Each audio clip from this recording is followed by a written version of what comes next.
vou começar por ti, Dr. Custódio. O que andou a pensar?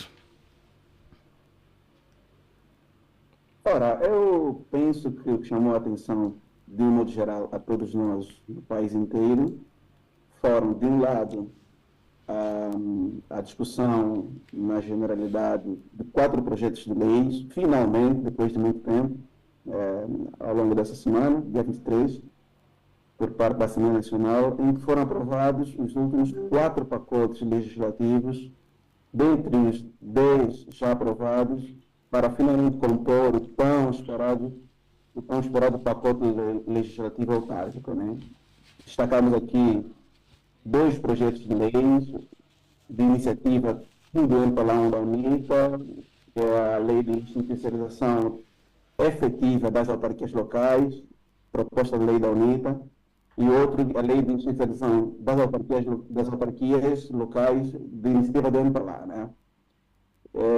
Depois de muitos debates e tudo mais, finalmente a proposta de lei foi aprovada, né? E então eu penso que agora estamos em condições de pressionar, continuarmos todos nós, enquanto sociedade civil, pressionar os nossos deputados para que os detalhes que faltam de serem discutidos sejam finalmente terminados na especialidade e que a lei seja publicada, as leis sejam publicadas.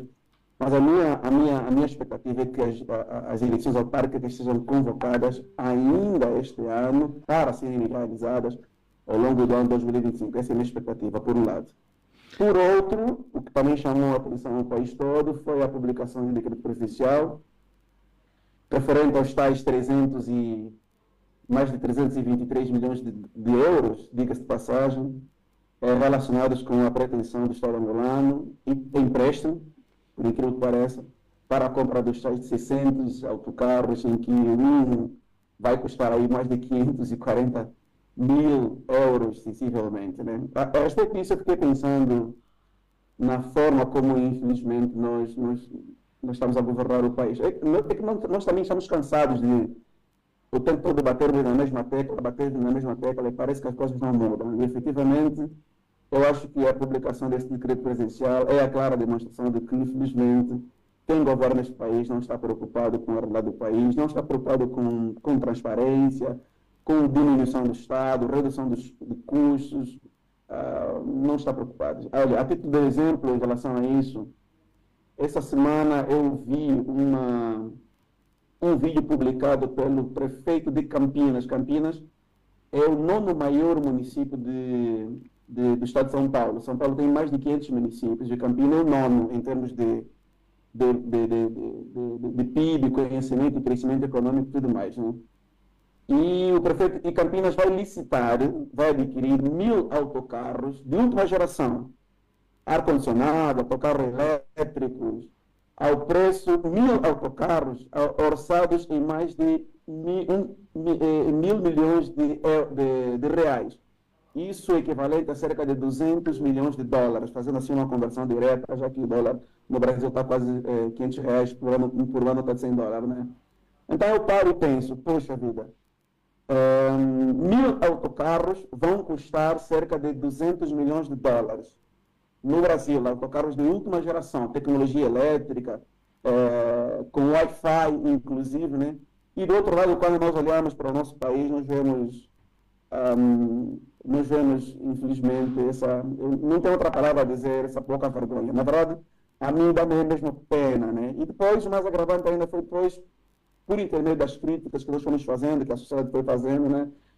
Vermos que a emenda saiu pior do que o soneto, quando o próprio ministro da pasta veio explicar e dizer que dos 320 milhões de euros comportava também a construção de uma fábrica que não vem explicitado, não vem explicado no decreto presidencial. Portanto, olha, às vezes, para concluir, meus amigos, às vezes a gente fica desesperançoso. Nós temos esperança, temos fé, lutamos, mas às vezes nós chegamos mesmo a desanimar de vermos o mal, de vermos a injustiça, parece triunfar sobre o bem, sobre a justiça, né? Então, acho que são essas duas coisas que chamaram a atenção. Muito obrigado. Agora passo a palavra ao Frei Angalo. Frei Angalo, os últimos dias têm sido bastante prósperos em termos de acontecimentos.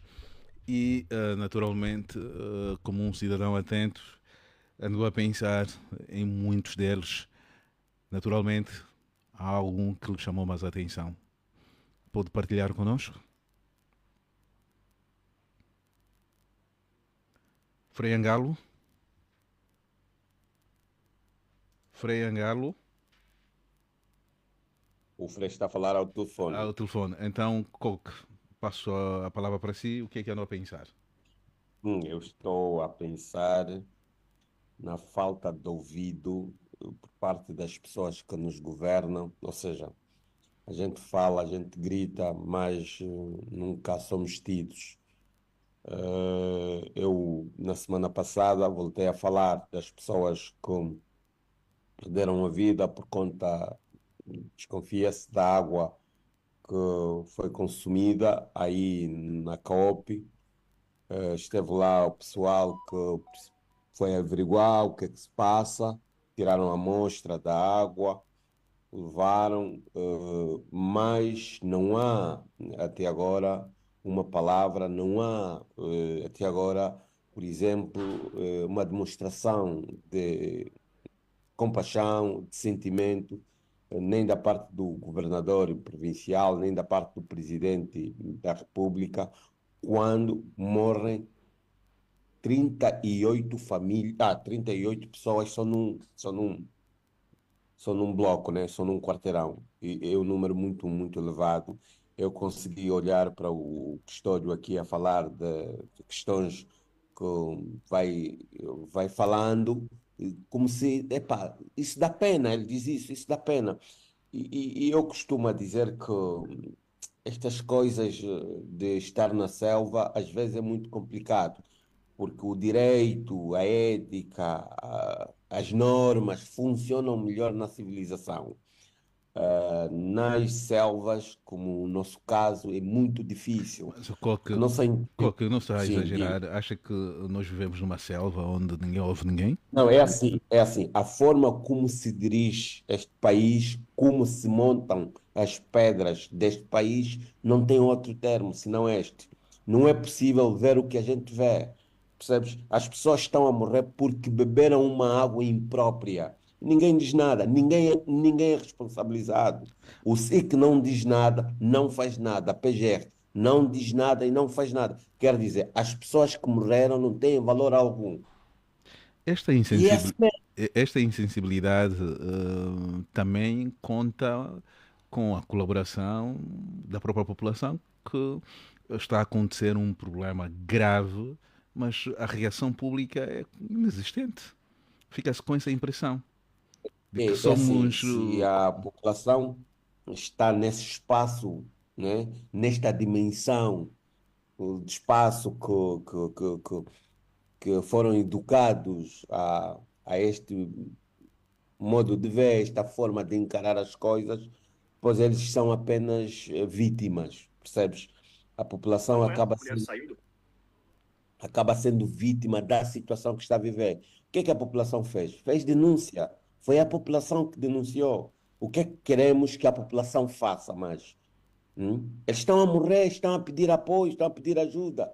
Tu não consegues ver a Rádio Nacional, a Televisão Pública de Angola, por exemplo, a pegar um facto como este e dar voz.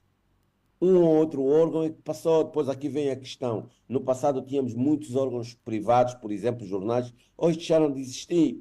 O que é que queremos que essa população faça? Podemos. Queima de autocarro, queima de pneu, queima de. O que é que.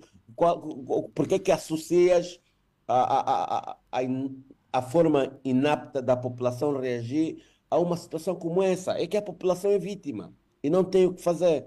Percebes? Nós estamos aqui e eu comecei a dizer que infelizmente não estamos a ser ouvidos. Nós falamos isso a semana passada, mas não estamos a ser ouvidos, infelizmente. Obrigado, Coque. Chipelica. Benguela celebrou as suas festas muito recentemente. Houve a Feira Internacional de Benguela, que terminou neste final de semana, no último final de semana. Aquilo que é tradicional, houve o concurso de Miss Benguela. O que é que quer partilhar connosco, que andou a pensar? Relativamente sobre as Não, festividades, não, não, não. praticamente nada, Eu não porque perguntei isso. Eu quero perguntar o que é que andou a pensar.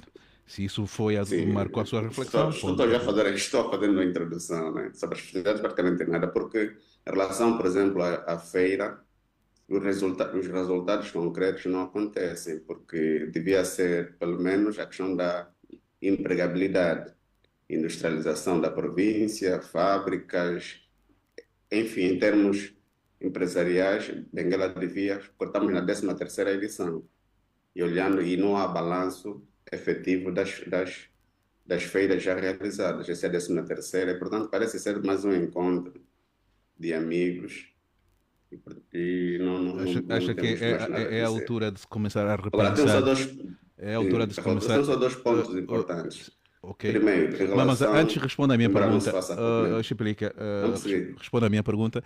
Será que é a altura de se começar a repensar a utilidade das feiras que são realizadas um pouco por todo o país? Exatamente, exatamente. Porque ela tem que ter o dia seguinte. O dia seguinte é a edição seguinte. Por exemplo, é a 13ª edição, já poderíamos ver alguma evolução que resultaria pelo menos de uma das edições. Mas não temos. Ok. Você olha desde que começou a feira até hoje, Então vamos o que àquilo é que andou, que. vamos àquilo que andou a não- pensar. não- Vamos àquilo que andou a pensar. sim. Mas antes era só um ponto, se calhar, sobre o que disse o doutor Custódio Não, em não, não, não é o que relação às disse, autarquias. é que você andou a Ir para as pensar, autarquias. Chipelica. Não, isso é só rapidinho, ora, Mas só rapidinho, só começa uma forma começa devagar, de depois tem pensar no pouco início. tempo, Irmos Chipelica. a.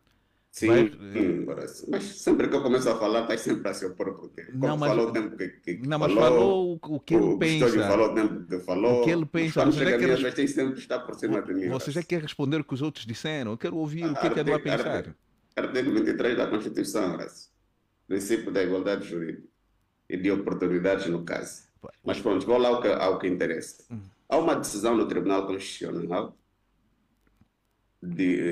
sobre a questão da suspensão da realização do Congresso do PRS, requerida pelo São Paulo Antônio, que suspendeu a realização do Congresso, e a direção atual do PRS decidiu não realizar, acatar a decisão do Tribunal Constitucional. Todavia, mantém-se no poder até que haja uma decisão final do processo que decorre no Tribunal Constitucional.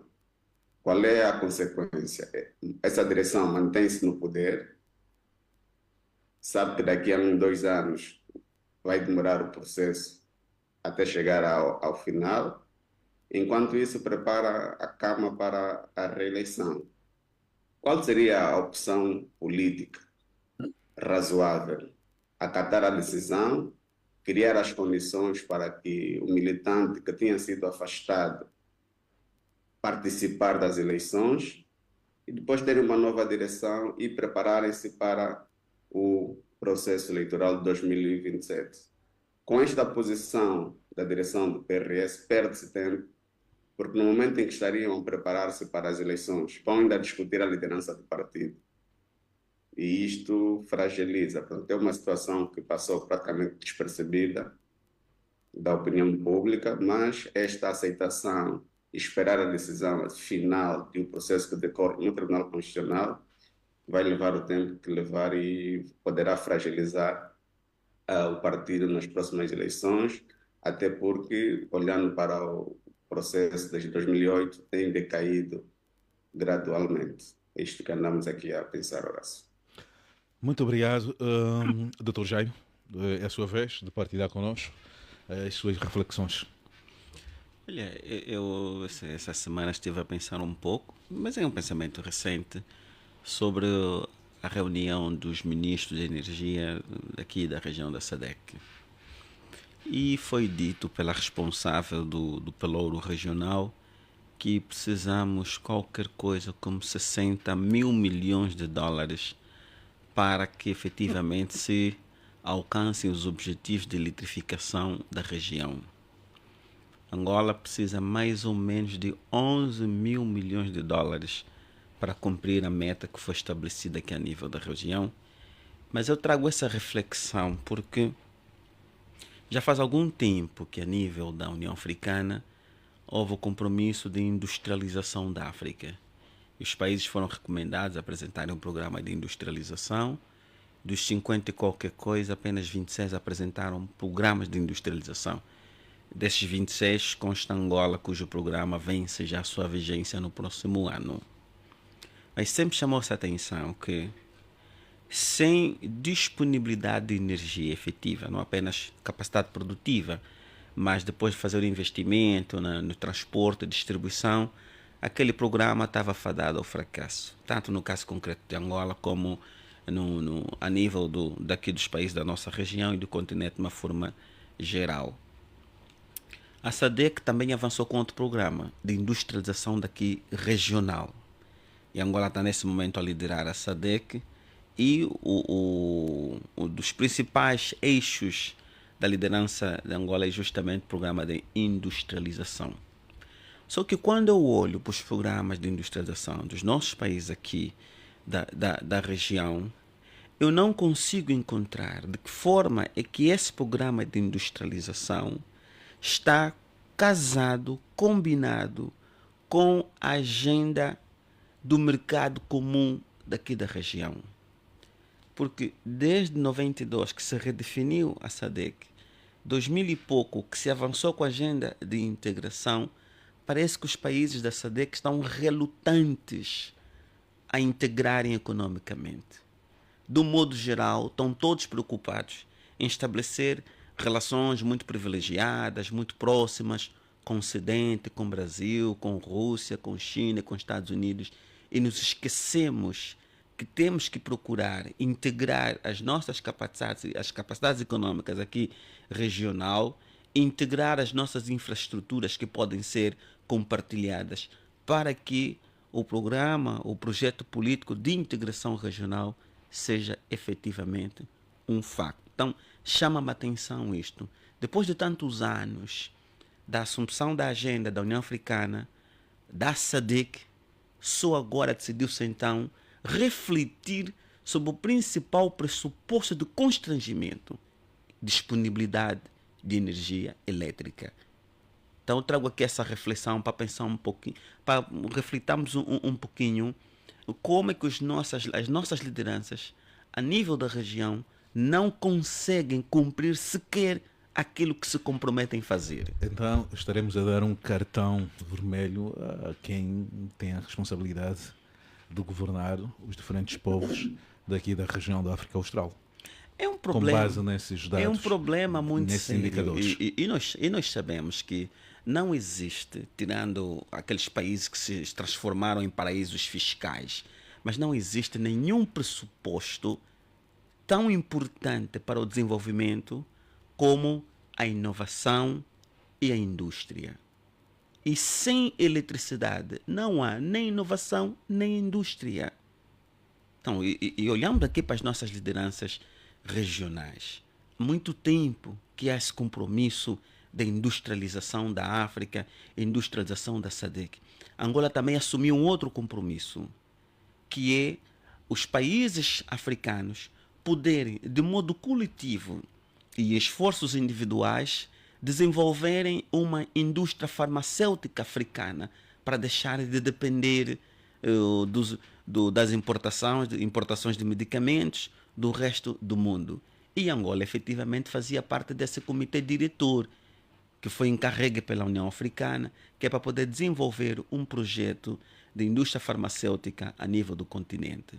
Mas parece-nos que em África as nossas lideranças, de uma forma geral, se sentem mais felizes e confortáveis ter excelentes relações fora do continente do que encontrar formas aqui a nível das nossas vizinhanças, e até porque os países que compartilham fronteira têm relações parentais, são os mesmos povos a nível de todas as fronteiras.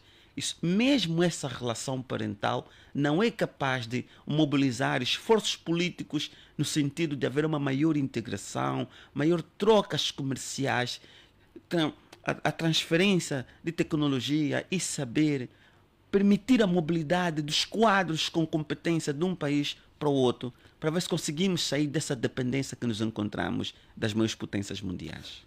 Muito obrigado. Para finalizar esta primeira ronda, Frei Angalo, depois de algumas chamadas ausente, segundo o Coque estava ao telefone, agora chegou a sua vez de partilhar connosco as suas reflexões. Sim, peço desculpa, de fato eu tive uma chamada urgente, mas é isso. Na verdade, eu durante essa semana, durante esses dias, refleti sobre várias coisinhas. Agora, ouvindo aí o meu xará, tanto liguei os pontos, em todo caso vou dizer primeiro aquilo que eu pensei, ligo os pontos aí com a importância dessa reflexão que o nosso doutor Jaime fez. Eu estava a pensar, fiquei muito a pensar na questão das autarquias, porque assim, quando foi anunciada a aprovação pela Assembleia da proposta da UNITA, eu não sabia muitos detalhes, e, em todo caso, vi aquilo como um positivo. Entretanto, depois fiquei a saber que existe, afinal, uma proposta do MPLA e uma proposta da UNITA que são diametralmente opostas.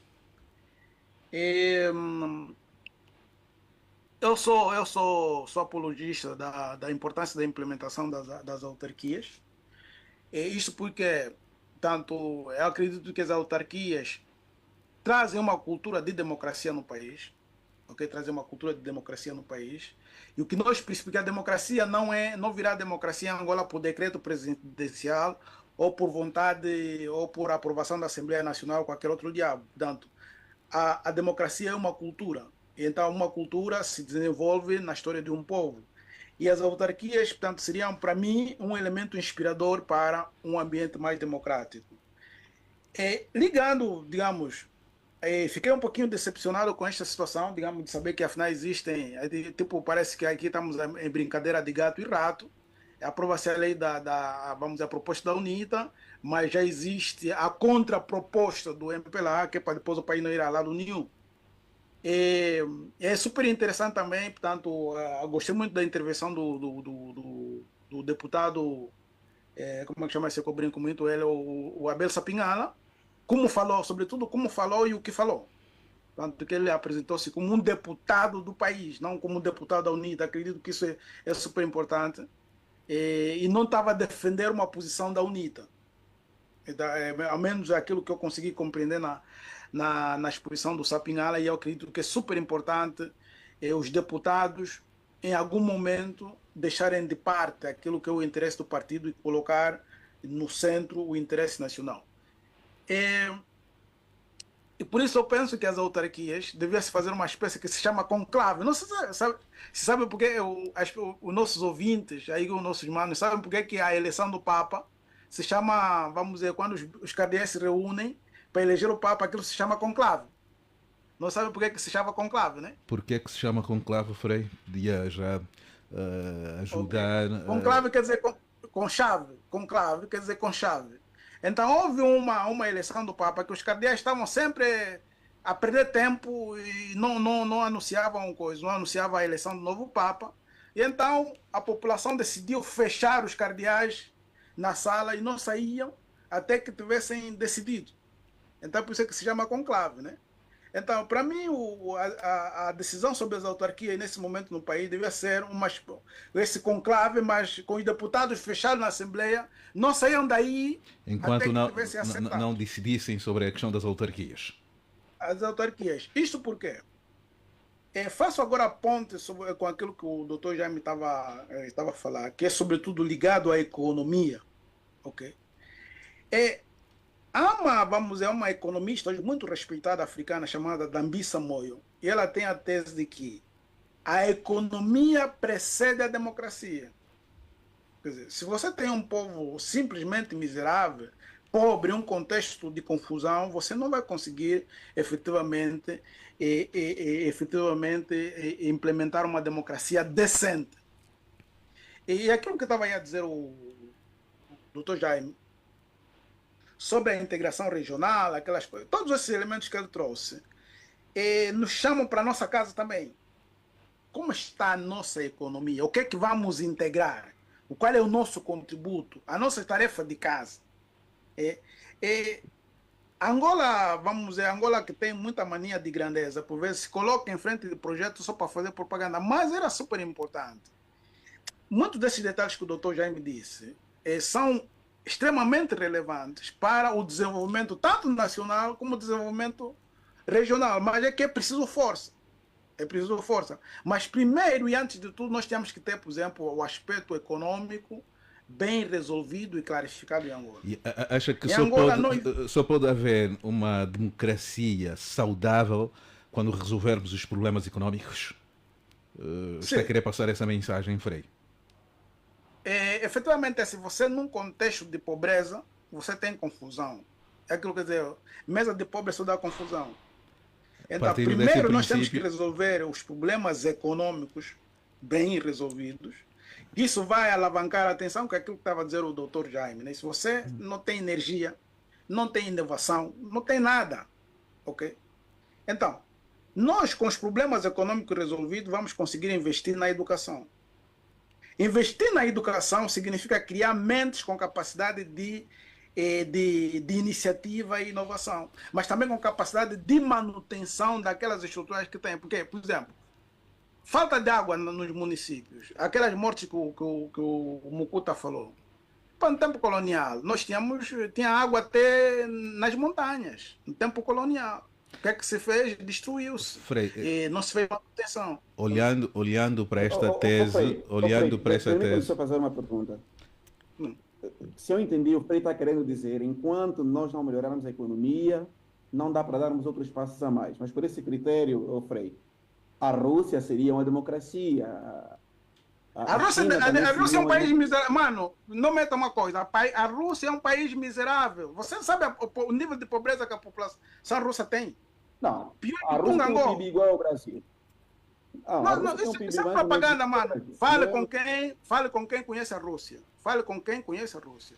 Você na Rússia tem população analfabeta, população que vê ainda a televisão na comuna. Só tem uma televisão na aldeia. Não confunda a Rússia com Moscou e São Petersburgo. Não confunda a Rússia com Moscou. Mas vamos ao tema. Doutor Custódio. Um mandamento, o que é importante? Essa é uma tese da Ambissa Moio, da qual eu partilho muitos elementos. Ok, muito obrigado. Está dito. Não vamos abrir debate nesses pontos prévios. Mas a Rússia é um país miserável. Frei e doutor. A Rússia é um país miserável. Frei e o doutor Custódio, esses são pontos prévios que deveriam dispensar essas contradições, porque vamos agora no prato principal para esta edição, uma edição que queremos que seja produtiva e, aliás, hoje vamos fazer uma avaliação, vamos fazer uma abordagem de um tema que já tinha sido levantado aqui numa das edições, mas não com a devida profundidade. O que é que nós queremos falar hoje? O país, este ano, está a viver uma experiência inédita, a greve geral. Foi anunciado a primeira fase no mês de março, depois vivemos no final do mês de abril e agora, para o mês de junho, está prevista a terceira e última fase dessa greve que foi anunciada pelas centrais sindicais. Mas, ao que tudo indica, hoje poderá-se colocar um ponto final nessas negociações. O governo e as centrais sindicais estão reunidas. Ainda assim, vamos mergulhar nos pontos que colocam o governo e as centrais sindicais de costas voltadas, os pontos que, efetivamente, colocam, como já disse, as partes divergentes, o que é que o Executivo defende, o que é que as centrais sindicais defendem e, principalmente, algo que é muito interessante, olharmos para o resultado das duas fases da greve geral. Em outros países, quando se anuncia uma greve geral, o país para e há efetivamente influência direta naquilo que é a economia do país. Há prejuízos enormes. Em Angola parece que tudo continua na mesma. Não há efeito, não há impacto nenhum quando há a paralisação da função pública. Começo por si, Dr. Jaime. Ponto de introdução. Quero convidá-lo a fazer a introdução do tema de hoje. Olha, o COC conseguiu, aí por via de seus canais, compartilhar conosco o caderno reivindicativo. é uma coisa pequenina, com alguns pontinhos, e eu encontro algumas contradições nesse caderno reivindicativo. Aqui nas questões econômicas, o ponto 1, onde os sindicalistas pedem uma revisão salarial para toda a função pública na ordem de 250%. E em contradição com o ponto 3, onde pede uma atualização do salário mínimo nacional em 245 mil kwanzas. É que se devemos considerar que há na função pública pessoas que não ganham 90 mil kwanzas, ainda que se fizer uma atualização na ordem de 250%, esse salário não vai chegar aos 245 mil kwanzas que os sindicatos pedem como sendo o salário mínimo. Então encontramos aqui logo a partida esta contradição. E pelo que temos estado a ouvir, tanto da parte do MAPES, que representa o executivo, das entidades patronais privadas e dos sindicalistas, o maior ponto de discórdia tem que ver efetivamente com a definição de um salário mínimo nacional. Eu já disse aqui nesse estúdio e em outras ocasiões que, relativamente ao salário mínimo nacional, deveria-se separar uma exigência para o Estado e outra exigência para a iniciativa privada.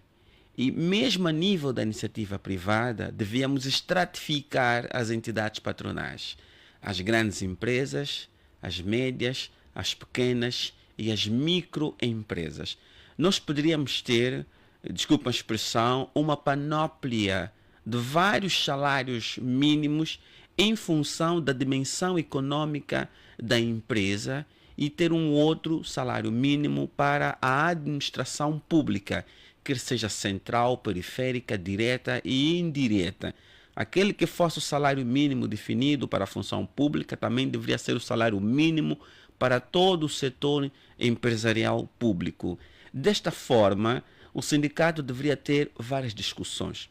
Uma discussão com as entidades privadas, tendo o Estado como mediador, e uma outra discussão com o Estado, com a administração pública, nesse caso, para definir um salário mínimo para a função pública.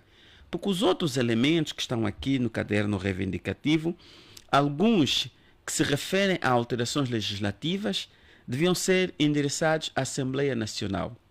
O Presidente da República pode efetivamente recepcionar essa preocupação e, por via de uma nota de remessa, enviar à Assembleia Nacional a preocupação dos sindicalistas relativamente ao desagravamento fiscal em sede de IRT. O ponto 5º, que solicita efetivamente uma atualização dos subsídios previstos no sistema de segurança social, que é o subsídio de aleitamento, funeral, morte, família, isto é fazível. Todos sabemos que o Instituto Nacional de Segurança Social é superavitário. Há mais ou menos mais de 5 trabalhadores para cada reformado. É das poucas instituições públicas que pode dar-se ao luxo de dizer que tem uma situação financeira estável. Esse 5º ponto pode ser atendido sem muita delonga. A gestão partilhada dos fundos da Segurança Social, que era preciso definir se o representante dos trabalhadores, que devia ser indicado por essas centrais sindicais, se fazia parte do Conselho de Administração, também gerindo, e não sei como é que ficaria a questão do conflito de interesse, ou seria um administrador não executivo, desempenhando mesmo ali a sua função de controller, ou então os sindicatos fossem representados a nível do Conselho Fiscal. Isso aqui é uma questão também que se discute, isso aqui não tem muito problema. Estamos a ver aqui, ou também que se pede, a revogação dos artigos 39, 68... Em resumo, são pontos simples, mas de difícil compreensão. Não, alguns são simples, como esse que eu acabei de invocar relativamente à gestão partilhada, ou à atualização dos subsídios no âmbito do sistema de proteção social, da segurança social. Só que alguns pontos são da responsabilidade da Assembleia Nacional, aqueles que requerem alteração legislativa, como é o caso de revogar o Código do Processo do Trabalho, pede-se aqui a revogação de 3 normas, e o desagravamento fiscal em sede de IRT, também que é uma responsabilidade da Assembleia Nacional, embora sabemos que... proposta do Executivo o executivo funciona já ali no âmbito da colaboração política entre o poder executivo e o poder legislativo.